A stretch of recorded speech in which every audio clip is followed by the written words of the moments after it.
Okay, so what we'll do, how many have heard of biochar before?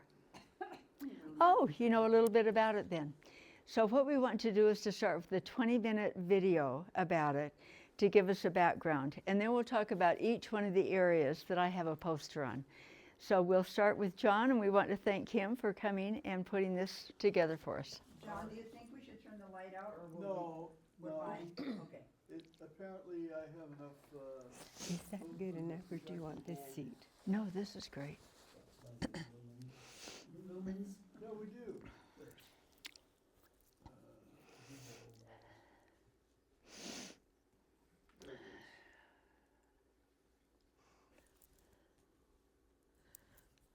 Well, I'll make a liar out of me.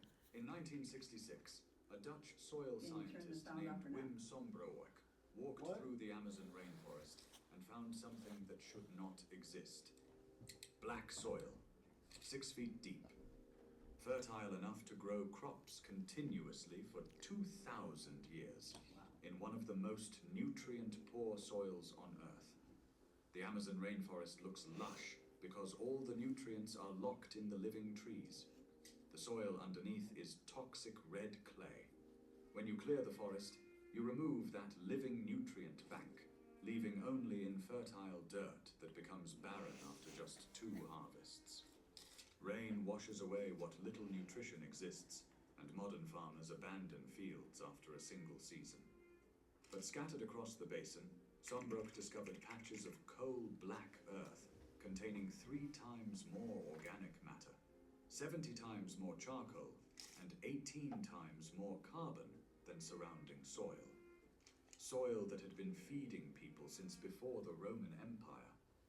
The discovery should have revolutionized agriculture, a technique to create permanent fertility from waste materials. A solution to soil depletion that could feed billions. Instead, it was buried. Not by accident, but by design. Because what Sombroek found threatened a $207 billion industry built on a simple premise. Farmers must buy fertilizer every single year to survive. This is the story of Terra Preta, the black earth indigenous Amazonians created from charcoal and scraps. The fertility system that lasts centuries, not seasons. And the agricultural corporations that made certain you never learned to make it. Welcome to Nature's Lost Vault. The archive opens with a mystery that baffled archaeologists for decades. Before European contact, between 6 and 10 million people lived in the Amazon basin. Not scattered hunter-gatherers, but organized societies with towns, trade routes, and advanced agriculture. They faced a geological impossibility. The tropical soil beneath the rainforest canopy contains almost no nutrients. Everything valuable exists in the trees themselves. When you clear land and burn it, you get 2 good harvests, then nothing. Yet archaeological evidence shows these societies thrived for thousands of years in the same locations. The answer appeared in their soil.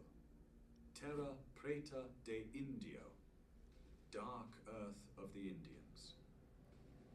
Radiocarbon dating reveals these soils were created over thousands of years, from 7,000 years ago to just 500 years before European contact. The technique spread across the Amazon basin, covering an estimated 150,000 square kilometers. Some sites feature black earth 6.5 feet deep. The method was deceptively simple. Indigenous farmers collected charcoal from low-temperature fires. They mixed it with broken pottery, fish bones, animal waste, and food scraps. Then they worked this combination into the earth around their settlements. The pottery shards provided structure. The bones provided calcium and phosphorus. The organic waste fed soil microbes. But the charcoal was the key.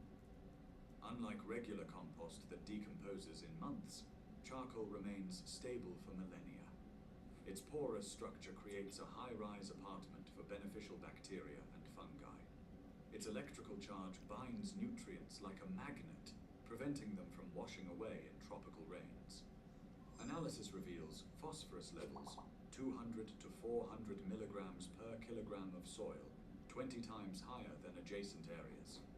Calcium, magnesium, zinc, and nitrogen all test at levels unheard of in Amazonian soil, and it is self-renewing.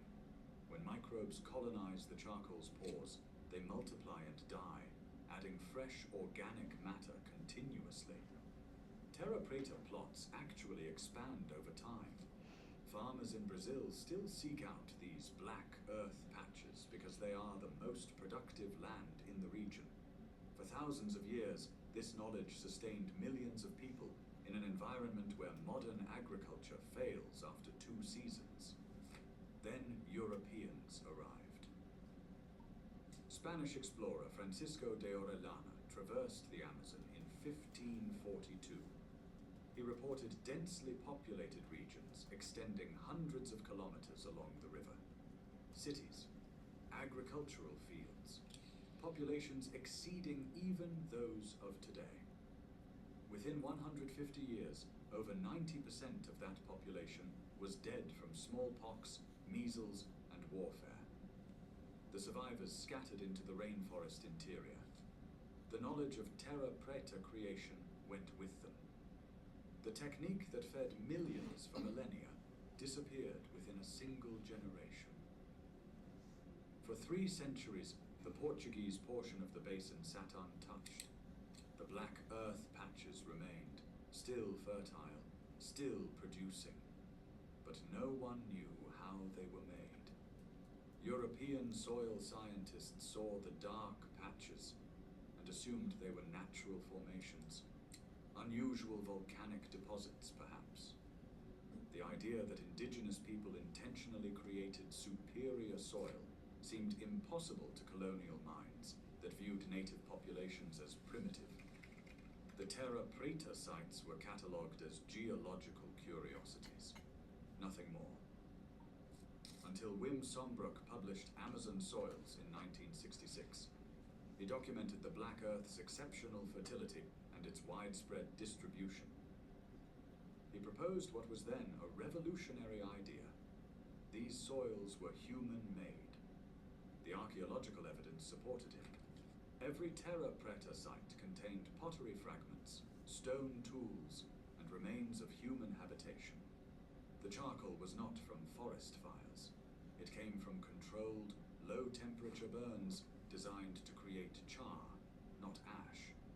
Sombroek became known as the godfather of terra preta in scientific circles. Before his death in 2003, he challenged soil scientists with one question. If pre-Columbian peoples could do it, why can't we? The answer came from Johannes Lehmann at Cornell University in the early 2000s. Lehmann cracked the chemistry that made terra preta work. The key was biochar, charcoal produced specifically for soil amendment through a process called pyrolysis. When you burn organic material in the absence of oxygen at 450 to 500 degrees Celsius, something remarkable happens. You do not get ash. You get a carbon structure with 9,000 square feet of surface area in a single gram. That is nearly the size of 2 basketball courts compressed into something smaller than a sugar cube. This massive surface area holds water like a sponge, releasing it slowly to plant roots.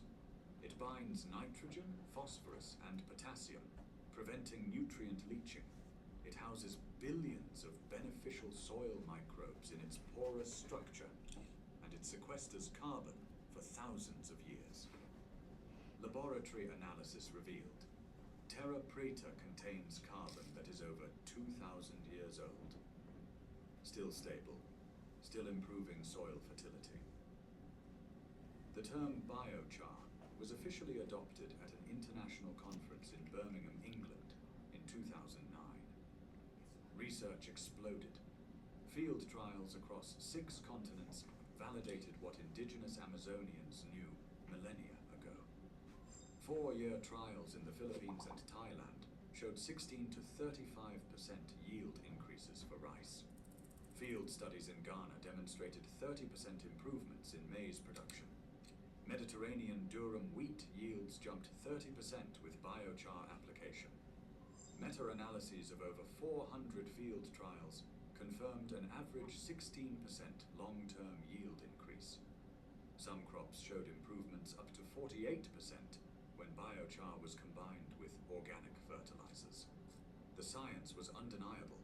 Biochar could transform agriculture. So why doesn't every farmer use it? The answer lies in the bank accounts of 5 companies. In 2024, the global fertilizer market generated $207 billion.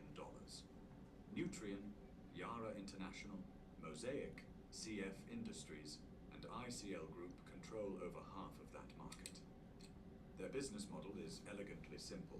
Soil loses nutrients with every harvest. Farmers must replace those nutrients annually.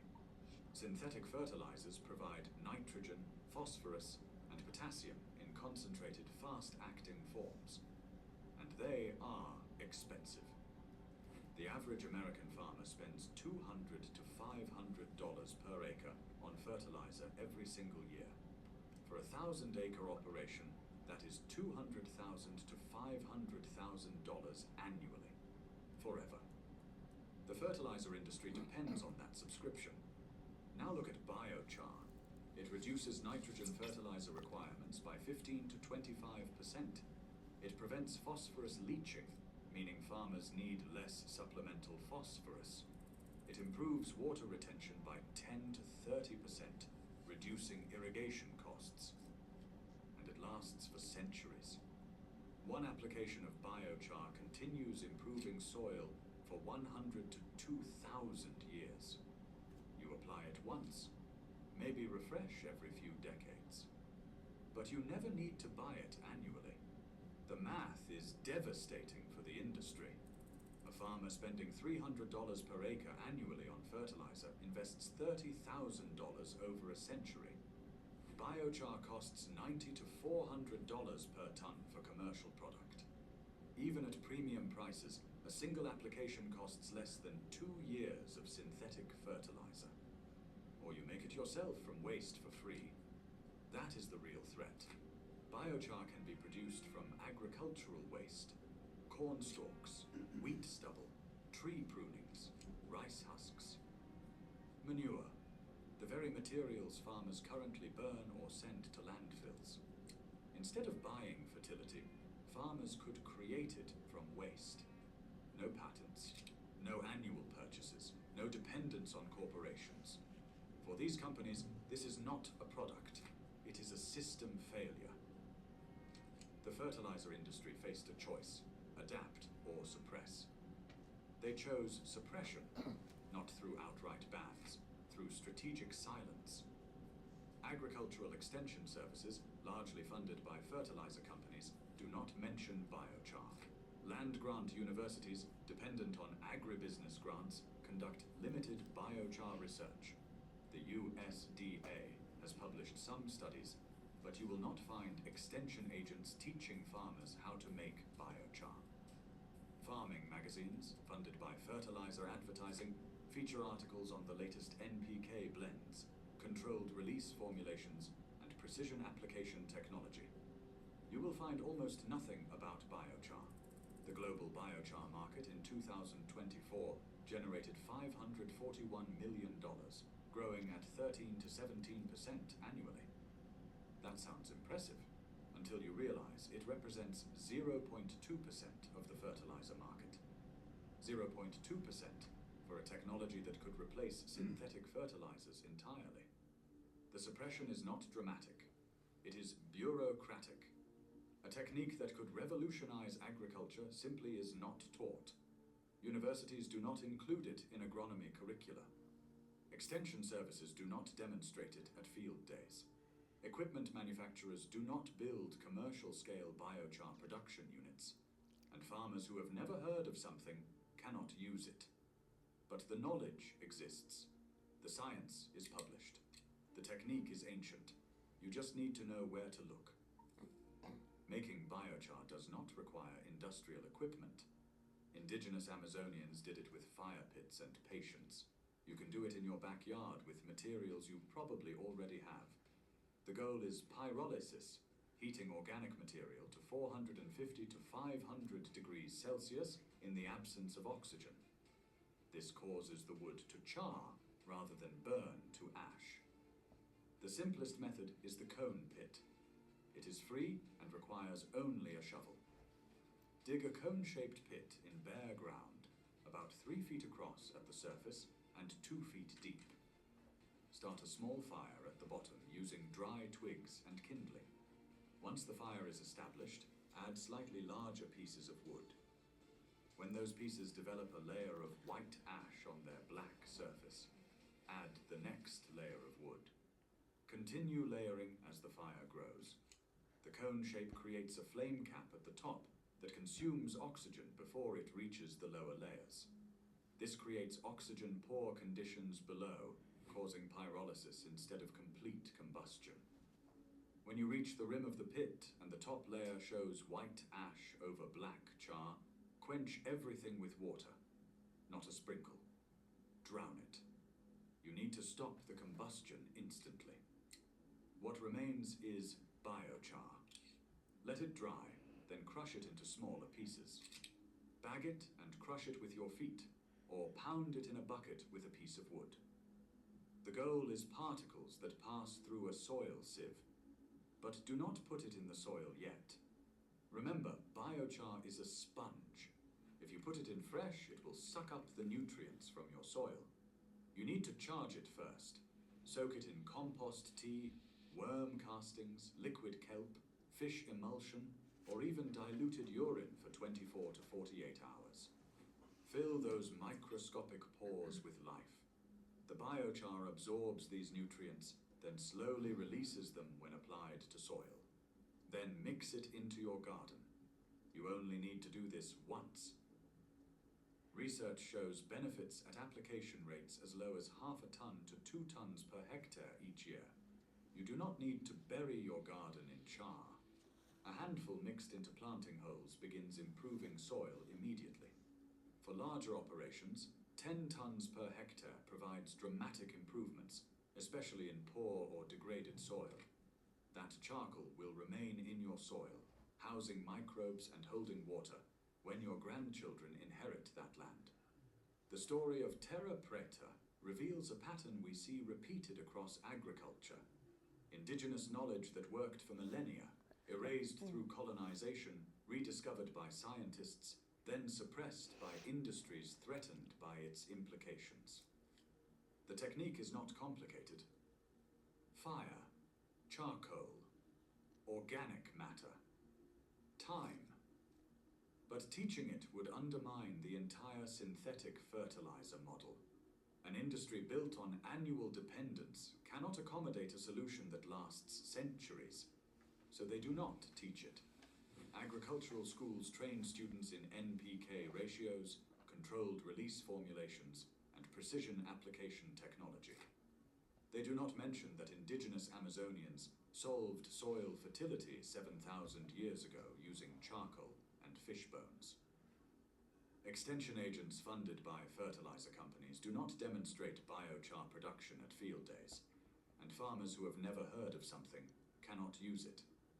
The information exists, published in scientific journals, documented by archaeologists, validated by field trials across 6 continents. You can dig a pit today and start making biochar from yard waste, crush it, activate it, and apply it to your garden.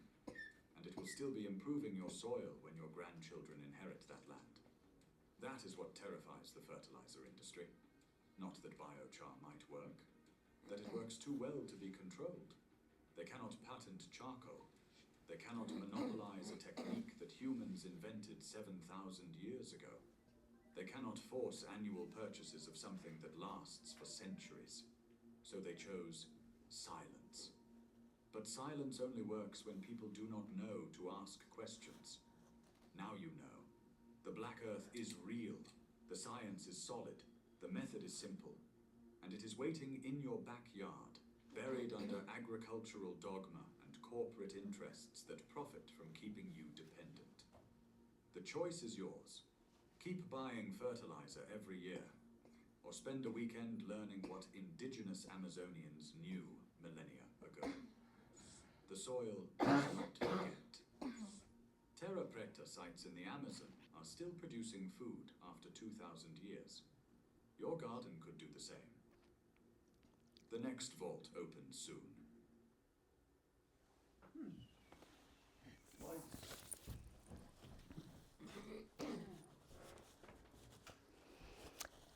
Oh, hi, I'm so glad you made it, Marcus. There's so much to talk about, but what I want to do, can you hear me? Please move forward if you can't. I'm trying to shout, but I do have these microphones on. So at any rate, I'm going to go through and kind of summarize what you saw in the film. And if you have any questions or any information you want to offer to us, please do that while we go along. You have a handout, first of all. On the front page is all the information that I have on all of the posters. On all 4 of them? On the, yes. And on the back page, I have listed just a very few of the YouTube sites that you can go to and get information. The film you just saw is this one down here that says 19 minutes and 30 seconds. It's by Nature Lost Vault. So if you want to watch that again, you can. There are some excellent ones by Evergreen Seniors, but you know they use AI for all their pictures and they don't coordinate at all with what you're hearing. And so you have to close your eyes and listen to what they say and not look at all the stuff that they're showing you because they're not very coordinated. But these are some of the videos. Now, do you know that they also have a child's game to teach about biochar, a video game for children? And why do you think all of that is going on? Why do you think they're trying to promote this so much when you can do it free? What? Someone's making money. Someone's making money, but you can do it in your own garden for absolutely free, and I'll show you how to do that tonight. The reason why, and I don't understand all of this, but there's a positive and negative charge with charcoal, right? And if you want to know about all of the interesting scientific things, I have a place down here that you can go to, and he'll tell you all the scientific reasons why all of these things are happening. But the reason why is because now people are thinking that because of these positive and negative charges, it's going to take carbon out of the atmosphere, and within a few years, we're not going to have global warming if everybody would use this. And so that's why it's becoming so popular and why there's so much information out about it now.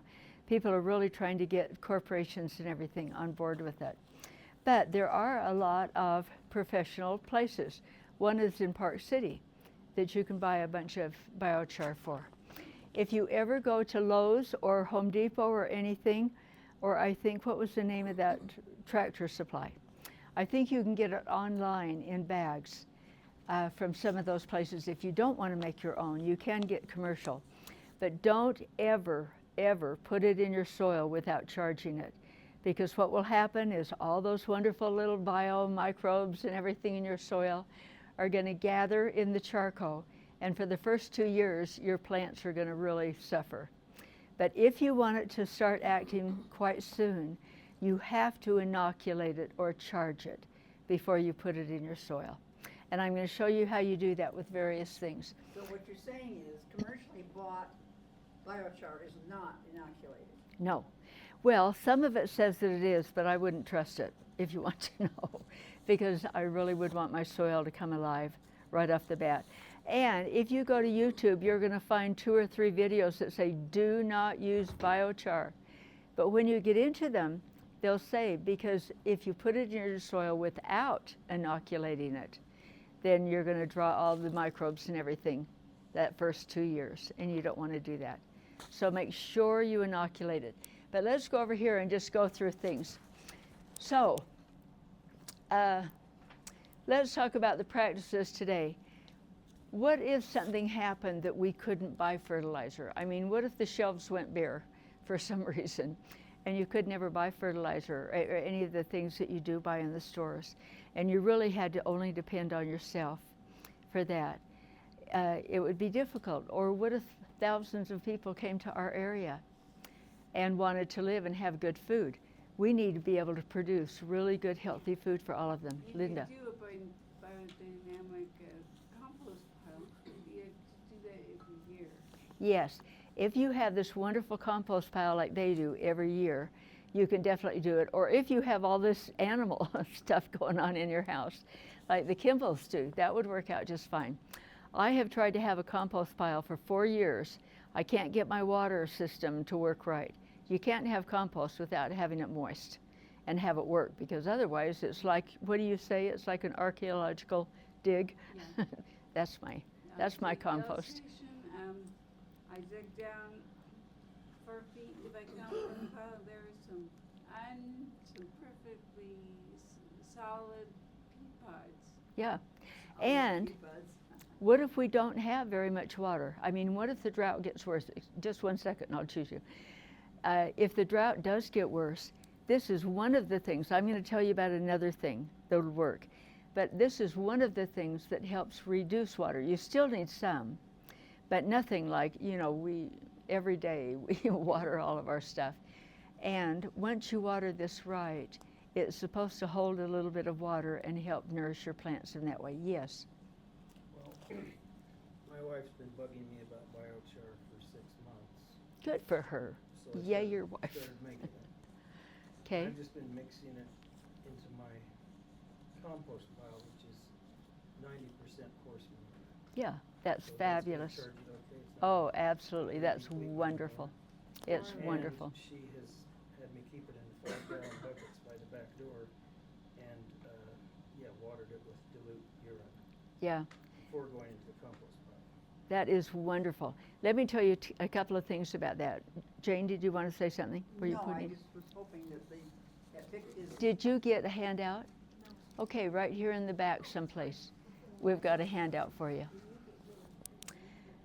Okay, so if we look at soil science now, they are finding that really we're not to feed the plant all these fertilizers and things that act fast but go away every year.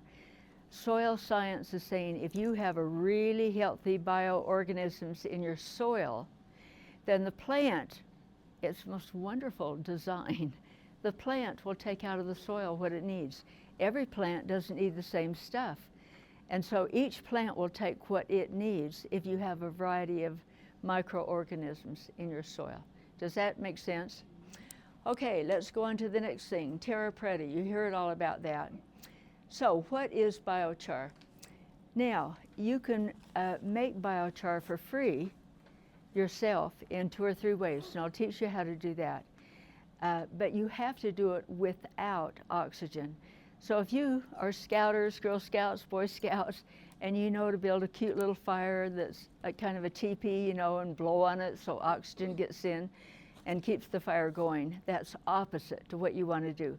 That will make ash, and ash has some properties that are good for the garden, but that's not what this is about at all. What you've got to do is you've got to burn it with this pyrolysis that he talked about without oxygen, and we'll talk about how you can do that. So let me show you a couple of things. Anything that's been alive you can use to burn. So that means leaves, bones. If you have bones, if you get a deer, you know, when you want to burn the bones, you can do that. Anything that has previously been alive, you can do. So what I started doing is I gathered a ton of little twigs like this. And what he said is, you have to look over here. If you dig a cone-shaped pit, that is the perfect figuration to keep oxygen out if you build it right. So what you do is you start putting little tiny twigs in the bottom, and when they get to be a really good fire, you start putting a little bit larger twigs on top. You shouldn't use twigs that are more than, maybe that big. And what doesn't burn the first time around, the next time you do a pit burn, you just throw them in and you burn them at that time too. But you start with really little, and then you put some wood in. And when that starts getting any kind of gray ash at all, Then you put a little bit more of the little wood. And then you can put some larger things in. But as soon as you see the gray ash, you want to put something that'll burn very fast and hot. You could use straw. Straw is a wonderful thing to use besides these little tiny twigs. But what you do is you build that all the way up to the top like you saw in some of these areas. And as soon as you kind of run out of twigs and you see white ash on the top, you instantly douse it. If you don't douse everything, it'll keep burning and you'll keep getting ash, and you don't want ash. You want the charcoal. So does that make sense? Did you understand everything that I've said with that? Okay, there are other ways of making biochar besides the pit method and burning all these things. Oh, first of all, let me tell you, I get free wood. Do you know what this stuff is? You can go down by Moroni, is that where it is, where they have the log cabins? Satterwhite. What? Yes. Satterwhite? There is one in It's the one over by Moroni. Satterwhite Just doesn't be- give that wood anymore. No, that's the Oh, other okay. direction. Satterwhite is the place that prepares the cabins, and then they disassemble them and move them. So Yeah. that's not the place. Satterwhite grinds all of their waste wood into sawdust and sells it to turkey farmers and drillers. Oh, that's good to know as well. But you can't get it. But the They place over sell in it to the Moroni turkey has farmers, pretty okay. good wood that you can get. It's the one just before you get to Moroni. Yeah, just before Moroni, there's that place. No, As you you're want to heading go west through from Moroni Moroni, out towards Wales. yeah, down the highway towards Wales, Oh, okay. Yeah. down to Freedom and all that. And they have all those big log cabins and everything right there that they're making. But they take all of this off of their trees, and they have big bunches of it. They don't know what to do with, and so what I do is I go with my truck. They load it up into my truck. If you don't want to go there and you want to come to my house, I have tons of this, and you can just take as much as you want, because I can go anytime I want and get a truckload. Free. That's the shavings when they shave the bark off. Yes, Yes. but it's been alive, and so it definitely works for the biochar. So this is, you go through Moroni, no, Yeah, No, it's the one she's before talking about the This place is- between Moroni and Chester where they Yes, scrape the logs. That's Yeah. what you got. yeah. They So you know pre-build- where it is? They pre-build the structures they so that is sold. Saturday. It's just before, no, it's just before you get into Moroni, you No, I turn know left. that place, okay, that is where That's you the, want pla- it. that's where she gets That's, that stuff. that's Okay. where. And you that's can where tell because they shave- have all these log cabins that's all where over the they place. shave the logs, and those are the shavings. Okay. If you decide to go there, ask for Josh. I've worked with him for a long, and he's wonderful. He's just the nicest man. And he will load your truck up with as much as you want. So here you have all this free stuff, and you're doing them a favor getting rid of it. You're doing you a favor because you're getting free biochar from it. And so that's really good. Now, you can burn in a pit like this, all of your stuff, or what they do commercially is they do something that's called retort. And you can do this in your yard as well. If you have one of those great big metal drums, and then you have a small metal drum that's smaller than the big one, you put that on the inside. And what you do is you put wood on the outside of the little drum, and you put wood on the inside of the little drum. But you only light the stuff on the outside. And it gets hot enough that it cooks all the wood on the inside, and you get your charcoal on the inside. The problem with that is it takes a lot of wood. So you're not only spending wood to go on the outside that you're burning, and it doesn't do anyone any good, to get this little bit on the inside, or you can do another thing. If you have a wood stove, how many of you have a wood stove? Oh, you angel people, think about that. You can take any size. Oh, let's see, where is it? This is the one that I'll show you. It looks like this. This is one that I've already burned. What you do is you can take any size container. See, I have little tiny ones, I have medium-sized ones, I have larger ones. I can get these free. I will give you as many of these as you want. And the reason I brought all these tonight is if you have even the slightest inkling of doing this, please prepare one and take it home. But what you do If I can get this apart, can someone help pull that? Oh. No, it's not going to, so I'll just show you this other one.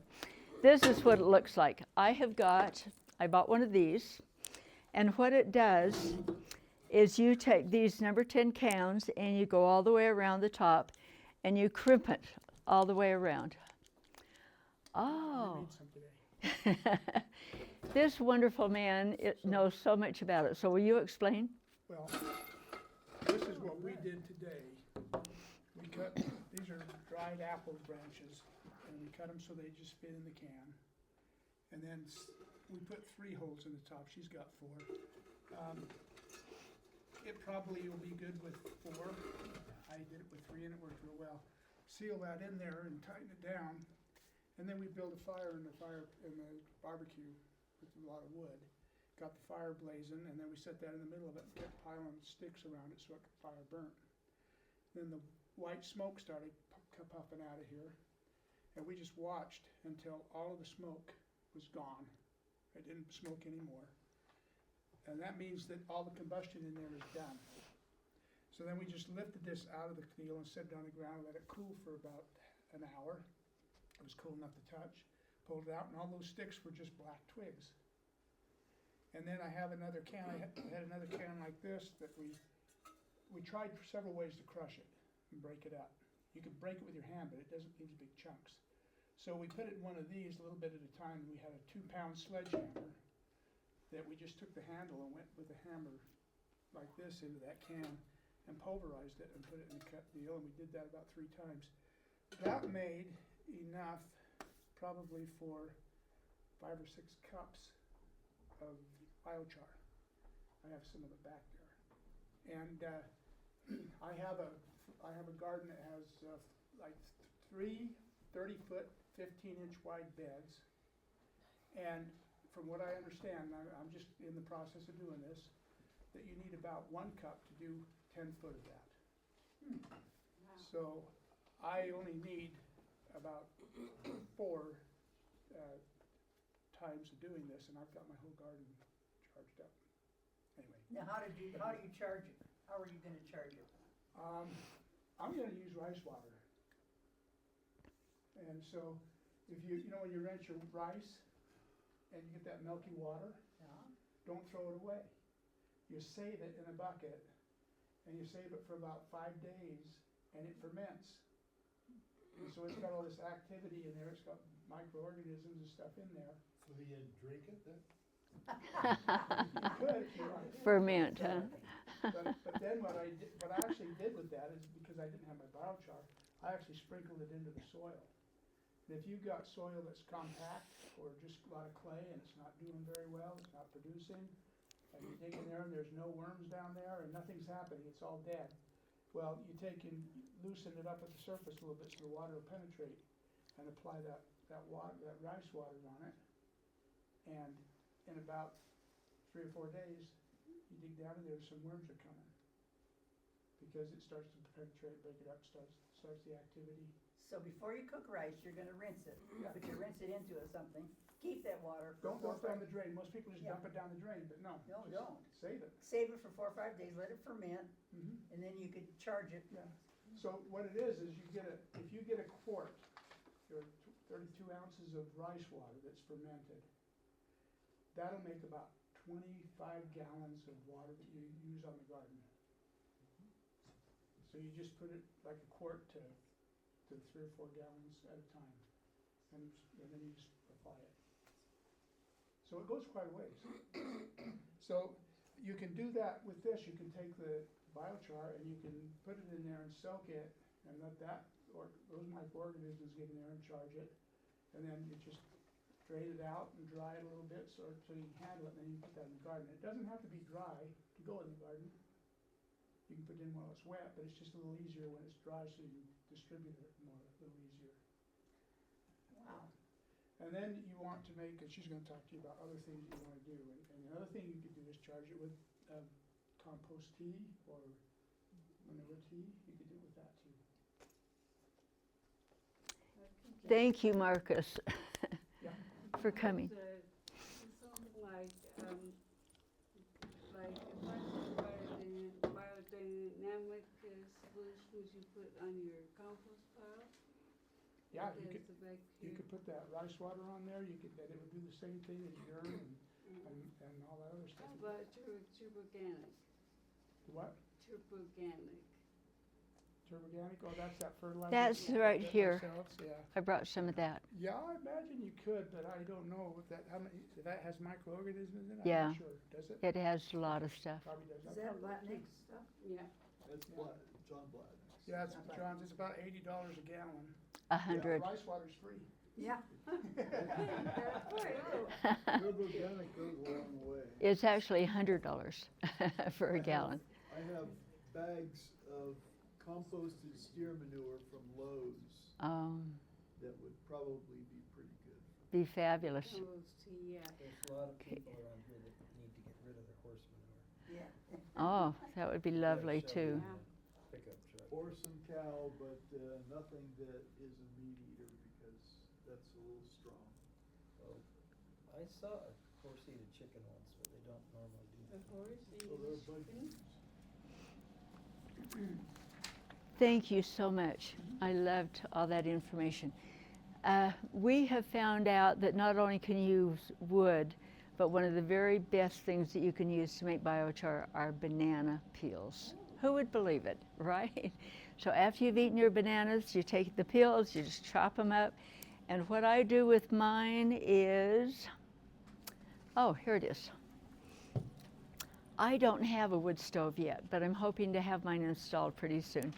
So I have my furnace going, and I just put my banana peels in here and I put it on the vent for my furnace. And in 2 or 3 days, they just get crisp like this. This is not biochar, it's only dry banana peels. So then what you do is you put this in your container and put it in your wood stove. Now what's gonna happen if you don't put holes in it? It's going to explode. Do never, never put it in your oven. If you have a wood stove, you have a tube that goes outside, right? And it'll all go outside.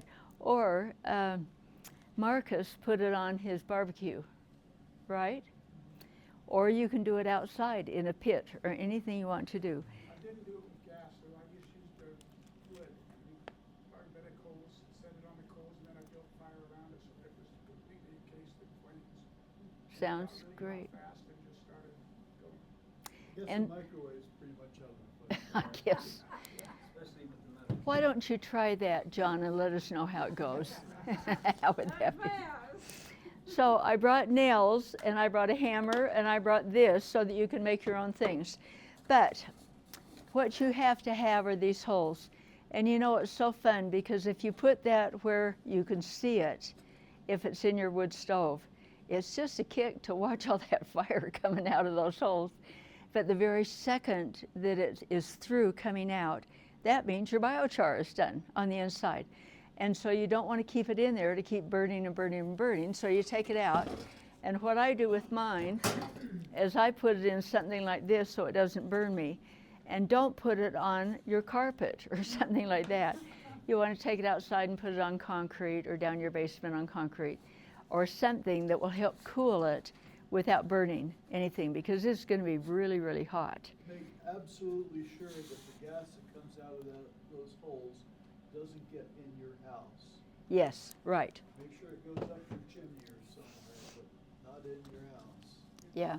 It's gasification is what it is, and Yeah. it will burn, but the way I had it, it never caught flames, it just was white smoke, just, Yeah. Depends It's on amazing. the wood. Yes. Various places around Utah, you can still see the charcoal ovens, like on the way out to Lindell, Delta area. Huge, made out of brick or stone. Yeah. They would pack those full of, say, pinyon pine and get it roaring, and then block off the air inlets and put something over the top, after, and it just, and the charcoal was used for blacksmithing, for smelting, it's when they didn't have coke. Yeah. And For who was steel. this that would use it? Pioneers. Pioneers would. Well, this was back in the 1800s, but it was blacksmiths and guys like that. But they just burn off all of the volatiles Yeah. and leave the charcoal. Well, do you know what you can use this biochar for as well? Not inoculated, but I believe they use it in water filters. You have sand in your rocks, you know, and everything, and you filter it down, but you finally put it through the biochar.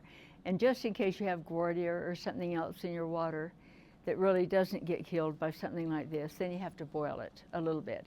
But it can make water filters too if we need to do that. If you've got a water source that's kind of brackish, Yes. we'll make it taste good. That's Yeah. what charcoal filters do. It just cleans it right up, which is wonderful. Linda, and then you. Can you use, I know you can use wood, can you use leafy stuff like bean leaves and Yep. Anything that's been alive, you can use. Isn't that amazing? Yes, what do you want to say? When I clean out my wood stove, I notice frequently there are a lot of chunks left over, and I'm assuming that's charcoal. If you were to sift that out, would that be suitable for this? I think you should probably not use that because I don't know for sure, but with the different videos that I have watched, they indicate that there's some that's really high quality and some that's not very high quality. And I guess that is how many little holes are in each one of the charcoal, you know, the microbes and everything come and live in. And is that why you recommend using sticks as opposed to chunks of wood? Well, the chunks of wood don't burn down as fast, at least in my pit. So I have to burn them more than once. Does that make any sense? If you meant bigger chunks of wood, the ones that Marcus had were perfect. You could use chunks maybe up to 1 inch or 1.5 inches big when you really get your fire going at the very top after you started burning some of the smaller twigs to get them to go. But frequently they don't burn all the way through, and so then you have to take them out because you can't crush them and put them in your next batch. Do you know, for crushing them also, some people put them in big bags and run over with their car. You know, there's all kinds of ways of getting it small. You have to crush it into really teeny pieces. You want, now I have different kinds right here. Let's take the lids off and let you look at them. This is the banana stuff. I crushed that with a stick, and they're probably about the right size, but you could probably get it a little bit smaller. Well, why don't they just come up at the end and just look at all this stuff. I have listed what I have used to make all that stuff. Now, charging it. That's the most important thing before you put it in your soil, is charging. And so I have a bunch of stuff here, and I'm going to tell you about a little of this. If you go on the back of your sheet and you see Evergreen Seniors, that really is a good video to watch because he tells a lot of stuff. But the pictures don't match what they're saying at all, so try not to look at the pictures on that. But they give a formula for it. And what they say, let me just show you some of the things you can put in. There's humic acid, there's azomite, worm castings are some of the very best things that you can possibly put in to inoculate. If you go to some of the Korean sites, they have this wonderful, it's called FPJ plant juice that you make fermented plant juice. If you use eggshells, it has wonderful calcium, but they take forever to break down. So what you're to do is you're to dry them, then you put them in the oven for 20 minutes and actually bake them, and then you crush them all up. And then they can be used by the microbes and everything that you want. You can use yogurt and milk, Linda. inoculating is different from charging. No, charging and inoculating are the same things. You put it in moisture for a while, and then you inoculate it afterwards. Well, what you can do, okay, thank you for saying this. You want to add water to it, but it's not to be chlorinated water. You don't want to add anything that has any kind of medications. Do you know you can use human urine, and you want to dilute that 1 to 10, but you can't get the urine from someone who's on medication because medication and chlorination and everything are to kill bacteria, right? We want to make this bacteria live. And so you've got to make sure that what you do does not contain something that's going to kill things off. But what you do is you put water, you can make teas of different things. If you take weeds, for instance, the very healthiest growth I have in my whole yard are weeds, right? Isn't that the same with your house too? They grow wonderfully here. Take a bunch of them and put them in water and let them sit around for a week. And it ferments a little bit and it gets all of those microbes and everything in that. And that is some tea that you can pour on. I have made a thing about inoculating that if you're serious about doing this, why don't you take one of these and it can tell you some of the things. If you go to that Evergreen Seniors, it's an hour long, but he does show you how to inoculate. But let me tell you first, what he says is if you do about 4 or 5 of these, then you get different kinds of biochemistry in your soil. And so that'll feed all your plants, you know. If you only use one particular kind, it might not have all the stuff in that every plant needs.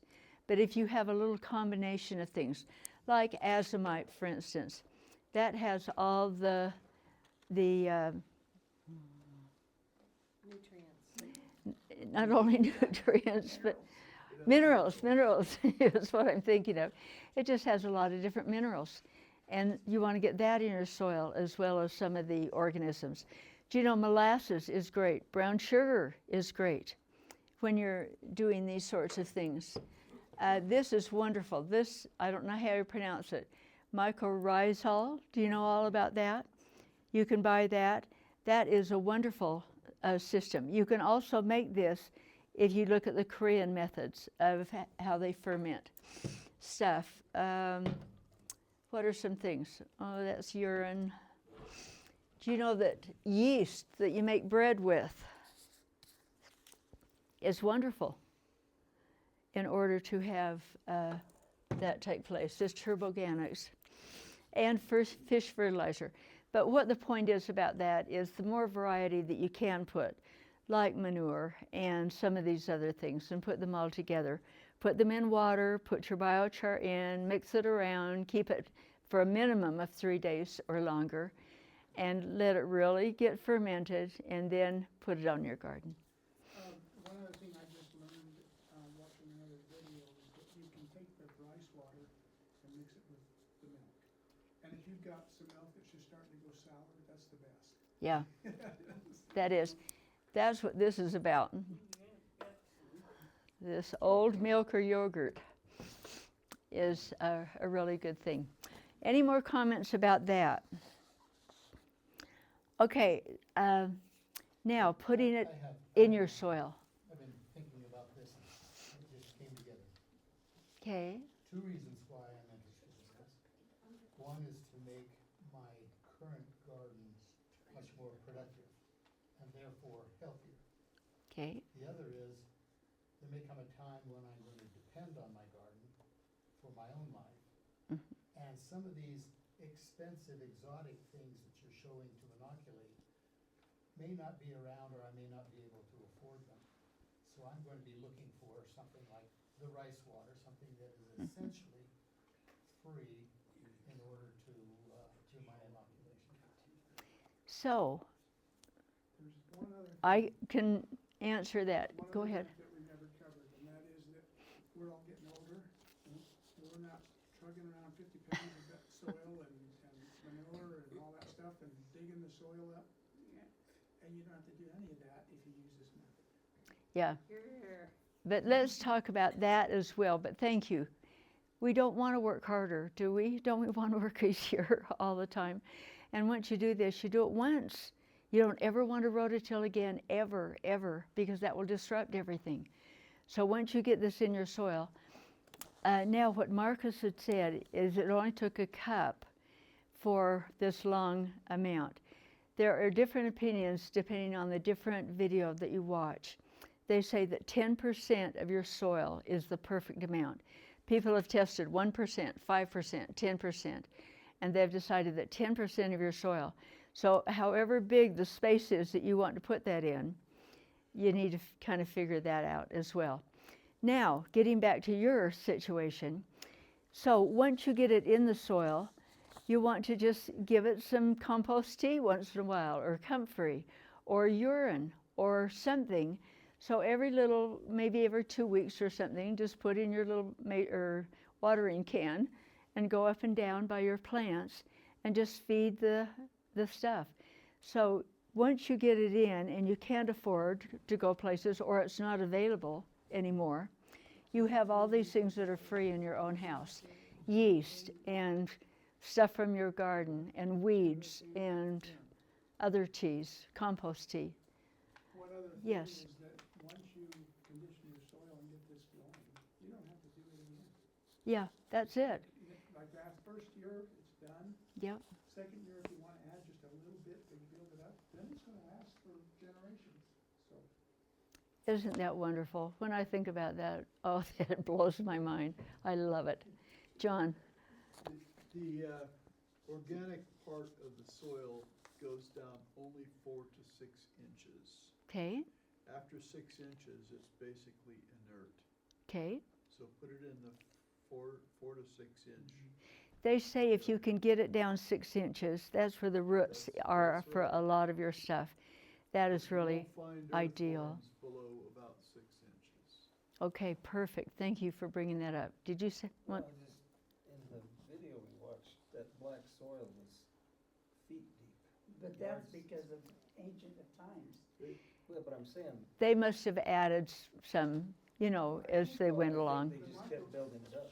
Yeah, they must have done that. keep going down. They'll keep building. This is all, they'll just keep expanding. But you'll find all the bugs in the top 6 inches. And if you've Okay. got bugs in your soil, it's alive. And if you've got, But the nice thing about this is, you know, all of those organisms reproduce and they're going to die. And when they die, they enrich the soil. And when they reproduce, you just keep getting it more and more and more. That's why you don't have to keep doing stuff every single year. It's because it just feeds itself and it just makes it good. You should always keep it moist, so keep it moist. Yes. If it dries out, it's not good. Yeah, you have to keep it moist. Year round, problem. keep in mind, this is what does it. Yeah. Okay, is there anything more about biochar that you want to talk about? Because I just wanted to cover 2 or 3 more things. It'll take less water when you get the soil built for that. Yeah, it's supposed to hold some water, and so you have to water a lot less frequently. So, okay, one of the things that, and John, I want you to talk about your situation as well. I have someone in my ward that has the most gorgeous vegetables I've ever seen in my life. They're huge, just big, wonderful things. And what he uses every year, he gets Nutrimulch and works it into a soil. And that's all he's done for all these years. Now, John and Linda used Nutrimulch, and it had too much salt in. We tried Nutrimulch, and the problem is it's turkey dung mixed with pine chips, and pine chips have pine tar, and tar kills everything. I wonder if Have you ever seen- they've changed You that. ever seen a pine tree, like a blue spruce or something, you look under the tree and there's just nothing under there but dead pine needles. Our first year, we didn't have very much produce because of that. So we Okay. switched from that to the stuff from Lowe's. What is Okay. it? Composted steer manure. Okay. We Now, did- composted steer manure does have a bit of salt in it. Uh-huh. So I've had to put that on every time we plant. Okay. So I've got bags and bags of it. We've also used Jack Cox's horse manure. That's We right. had horses, And that worked. and Yeah. Okay. that worked really well. But that was every year you had to do that. Right. But What- that had Every salt year. in it too, and it also had some seeds that introduced stuff in our garden that we didn't So want. that's why the biochar would be better, is that what you're saying? Exactly. Well, getting back to this Nutrimulch, so I called the guy up, and after you had mentioned that, you should call him and make sure that they don't use pine stuff now, because I think they might have changed their formulation, because these vegetables were fabulous that this guy had. So I called them up, and they now are selling their Nutrimulch to a place that's called, have you ever heard of Freedom? Is there a city called Freedom around here? Freedom Rock. They take the Nutrimulch, mix it with topsoil so you get half and half. So my friend digs this into his regular soil every year. But you wouldn't have to do that. If you got this once, you did that, you put the biochar there, you'd be set. If you wanted to do that, you should research to make sure that you don't have John's problem. That's incredibly important. Before you jump into biochar, do all the research you possibly can at University of YouTube and anywhere else. Well, that's why on the back side of your thing, I put all those different. If you just go to YouTube and put in biochar, you're going to get 100 at least things that you can look at, and they're all really interesting and they're good. At any rate, I have a formula up here. If you wanted to buy some of those things and make it, you can do that formula. And then you work it into the soil, and after it's in the soil, you want to put teas every so often and keep it alive and make sure that it's moist. Also, you never want to have bare soil.